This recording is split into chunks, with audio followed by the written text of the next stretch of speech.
Marc 2. Quelques jours plus tard, Jésus se rendit de nouveau à Capernaum. On apprit qu'il était à la maison. Une foule s'y rassembla si nombreuse qu'il ne restait plus de place, pas même devant la porte, et Jésus leur annonçait la parole de Dieu. On lui amena un paralysé porté par 4 hommes. Mais ils ne purent pas le transporter jusqu'à Jésus, à cause de la foule. Alors ils montèrent sur le toit, défirent la toiture de la maison au-dessus de l'endroit où se trouvait Jésus, et par cette ouverture firent glisser le brancard sur lequel le paralysé était couché. Lorsqu'il vit la foi de ces gens, Jésus dit au paralysé : « Mon enfant, tes péchés te sont pardonnés. » Or il y avait, assis là, quelques spécialistes de la loi qui raisonnaient ainsi en eux-mêmes. Comment cet homme ose-t-il parler ainsi ? Il blasphème.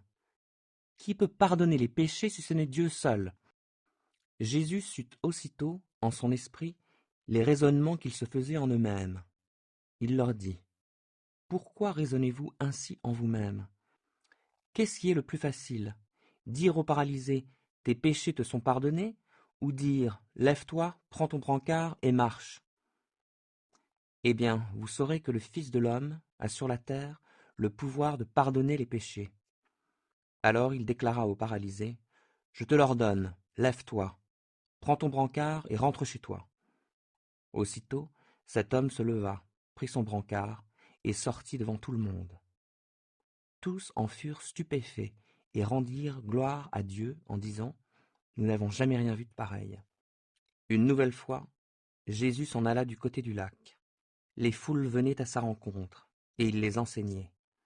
En passant, il vit Lévi, fils d'Alphée, installé à son poste de péage, et il lui dit : « Suis-moi. » Lévi se leva et le suivit. Comme Jésus était reçu pour un repas dans la maison de Lévi, beaucoup de collecteurs d'impôts et de pécheurs notoires prirent place à table avec ses disciples et avec lui, car ils étaient nombreux à le suivre. En voyant qu'il mangeait avec ces pécheurs notoires et ces collecteurs d'impôts, les spécialistes de la loi qui appartenaient au parti des pharisiens interpellèrent ses disciples. « Comment votre maître peut-il manger de la sorte avec des collecteurs d'impôts et des pécheurs notoires ?»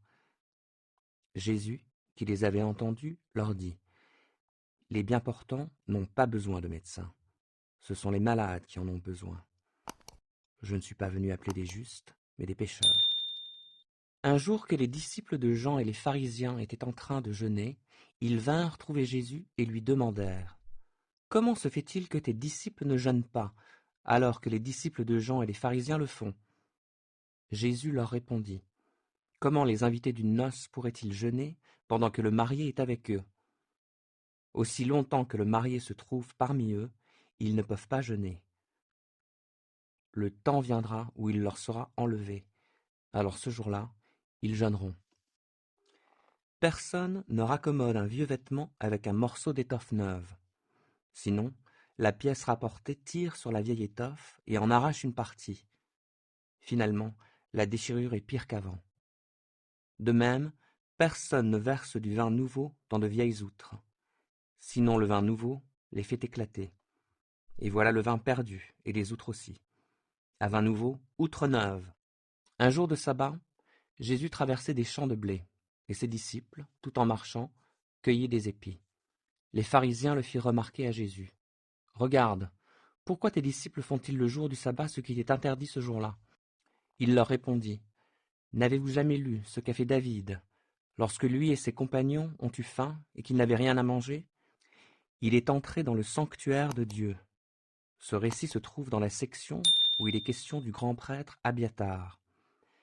Il a mangé les pains exposés devant Dieu, que seuls les prêtres ont le droit de manger, et il en a donné aussi à ces hommes. Et il ajouta : le sabbat a été fait pour l'homme, et non pas l'homme pour le sabbat. C'est pourquoi le Fils de l'homme est aussi maître du sabbat. »